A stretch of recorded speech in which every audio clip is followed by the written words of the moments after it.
लू में जब भी आपको बाहर निकलना पड़े तो कुछ छोटी छोटी सावधानियां बरतिए, बड़ी परेशानियों से बच जाएंगे। स्टेप नंबर 1, इस तरह का आप एक कॉटन स्कार्फ अपने साथ रखिए जिसका कपड़ा झीना होना चाहिए ताकि हवा आर पार आ जा सके। इसमें आपको करना यह है कि यहां से यहां तक की नाप का आप इस तरह से एक कट लगाइए और इस पर पक्की सिलाई कर लीजिए।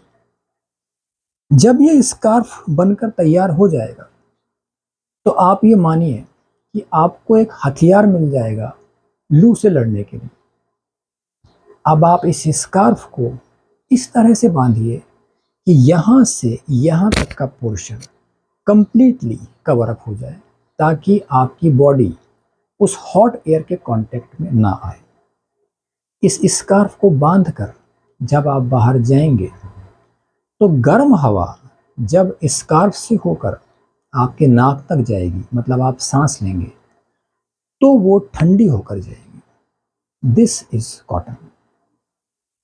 और ये बात मैं आपको इतने कॉन्फिडेंटली इसलिए कह पा रहा हूं क्योंकि संडे के संडे यहां से लगभग 3-3.5 किलोमीटर दूर बाबा का स्थान है। वहां मैं जाता हूं। मैं दोपहर को 12 बजे के बाद निकलता हूं घर से और वहां से लगभग 4 बजे निकलता हूं।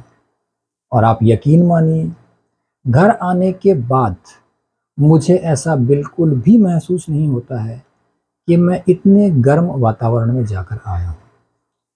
तो यही सब बातें मैं आपको बता रहा हूं। स्टेप नंबर 2, आप गॉगल्स पहनें।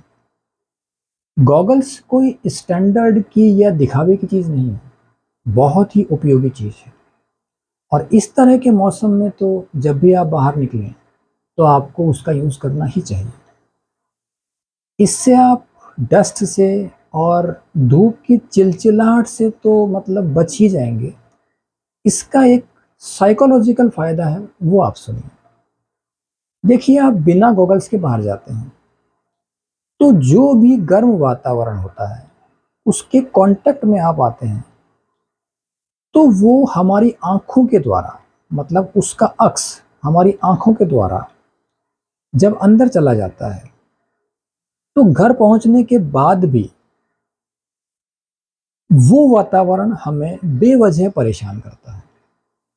जब आप गॉगल्स पहनेंगे तो आप इस तरह के वातावरण से दूर रहेंगे, आप एक खुशनुमा माहौल में जाकर आएंगे तो वो चीज़ किसी भी तरह से आपके अंदर एंटर ही नहीं होगी। तो घर पहुंचने के बाद आपका दिमाग बिल्कुल कूल रहेगा। स्टेप नंबर 3, आप हैंड ग्लव्स पहनिए और वो यहाँ तक होने चाहिए। इससे आपको बहुत हेल्प मिलेगी। और जब आप ड्राइविंग में हो तब आप पहनिए, फिर आप उसे उतार दीजिए और हाफ शर्ट पहनिए या हाफ टी शर्ट पहनिए। इसका फ़ायदा यह है कि इसमें से हवा आर पार हो जाती है। कुल मिलाकर कहें तो क्रॉस वेंटिलेशन। अब आप आगे सुनिए कि वहाँ स्थान पर मैं लगभग 3-4 घंटे रहता हूँ। अब इन 3-4 घंटों में अगर मैं भूखा रहूँगा तो निश्चित रूप से लू मुझ पर प्रभाव डालेगी। तो इसके लिए मैं नींबू पानी का एक पाउच अपने साथ रखता हूँ और वहाँ सेवा वगैरह करने के बाद मैं पास की दुकान से एक बिस्किट का पैकेट लेता हूँ। ऐसा आप भी कर सकते हैं। जितने इच्छा हो आप बिस्किट खा सकते हैं, बाकी आप कुत्ते को डाल दीजिए। तो मैं उसके साथ में नींबू पानी पी लेता हूँ।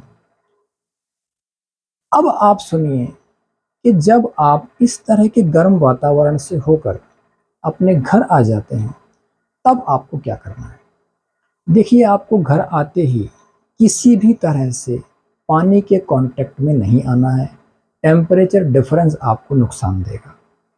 सबसे पहले आपको करना यह है कि आप अपने कपड़े चेंज कीजिए, क्योंकि उन कपड़ों में हीट जमा है तो वो हीट रिमूव हो जाएगी। कपड़े चेंज करने के बाद आप आराम से नाश्ता वगैरह कीजिए। इसके दो फायदे हैं। पेट में अगर कुछ जाएगा तो फायदा होगा ही, और दूसरी बात कि जितने समय में आप नाश्ता करेंगे उतने समय में आपकी बॉडी को कूल होने के लिए समय मिल जाएगा, और उसके लिए आपको कोई एक्स्ट्रा एफर्ट नहीं करना पड़ेगा। नाश्ता वगैरह करने के बाद फिर आप बड़े आराम से मुंह हाथ धोइए, पैर धोइए, क्योंकि अब कहीं कोई परेशानी नहीं है, आप अपने घर में हैं, बिल्कुल सेफ। मैं इसी तरह के यूज़फुल वीडियोस लेकर आपके सामने आता रहूँगा। बस मेरी रिक्वेस्ट ये है कि इस तरह के यूज़फुल वीडियोस को आप अधिक से अधिक लोगों तक पहुँचाएँ, ताकि वो सब इनका लाभ उठा सकें। अगर कुछ लोग भी मेरे इन वीडियोस की हेल्प से लू से बच सकते हैं तो मैं समझूंगा मेरा प्रयास सफल हुआ। Thank you.